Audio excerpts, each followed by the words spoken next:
Hey guys, it's Hina Sheth here from Rebalance Physical Therapy here in Philadelphia and in Narberth, Pennsylvania, which is on the main line.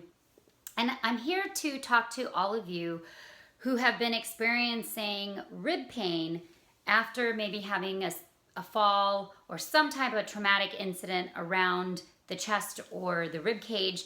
And perhaps you went to the ER and they didn't find anything significant going on, no fracture, no nothing.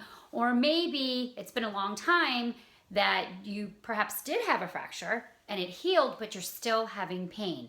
And possibly right now you might be feeling chest pain, you might be knowing that you're feeling rib pain, or you're having stiffness or feeling like you can't breathe. So all of these things could be signs that you're still having basically issues around the rib joint or where the rib connects to the spine, and that there's a musculoskeletal involvement. Now, what could be happening and what can we do about it? So I'm gonna turn to my model here. Now, this is basically the rib cage, okay? So you've got the sternum here, you've got cartilage that connects the rib cage, okay, so these are all the different ribs, and the ribs kind of come back around and they attach to what's called your thoracic spine. So here is your spine. So some of you may even be experiencing back pain in the middle of the back, okay, ever since you had this injury. All right. So obviously layered on top, okay, of this joint, all right, is a ton of muscle and a ton of tissue. So now I'm going to go to my picture right here, okay? So this is, again, representative of the sternum, the cartilage, and then all these little ribs that kind of spiral around and they connect up in the back onto this spine. Now, on top of this is this musculature that I was talking about. These muscles right in through here connect in between the ribs, and this is called your intercostals.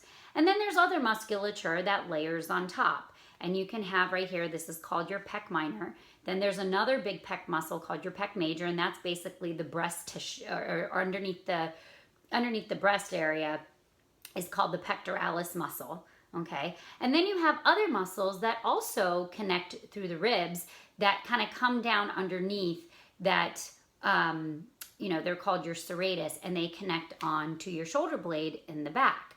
So a lot of people that experience any type of rib problem or rib injury can also over time possibly develop shoulder problems, shoulder blade problems, and also you can see right here, this is your collarbone, but on your collarbone you have other muscles that connect up to your head and neck. And if this isn't functioning right, your rib cage actually moves with your shoulder and it also moves with your head and neck. And so if you have problems here over time, these muscles basically, in terms of when they get injured, protectively, they can start to tighten up. And if that tightens up and stiffens up, it can also prevent the collarbone from moving. It can prevent your shoulder blade from moving correctly. It can cause shoulder issues. And so this can become basically a musculoskeletal issue.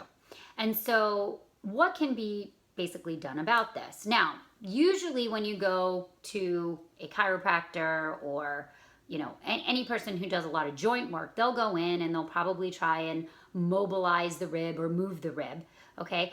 And they might even go in the back and they'll probably start to do some spinal adjustments to see if that helps. Now, sometimes that can help. However, if you're continuing to have this pain, there could also be stuff going on in between all of these muscles that I just talked about. And if you're also one of these people that are experiencing shoulder blade, head and neck pain, headaches after an injury like this, or even shoulder pain, then all of this musculature from the front and in the back, okay, you have a lot of muscles that are attached into the back, okay? Because if we go back to this model, right? The rib cage kind of comes back around and attaches here, and there's a bunch of muscles here. Your shoulder blade would go right here. There's a bunch of muscles here. They can also become problematic, and that can then lead to joints moving incorrectly and over time becoming painful. So the reason why I brought this up is because I had, most recently I was speaking to someone on the phone who had said that she injured her rib. It's been 6 to 8 weeks.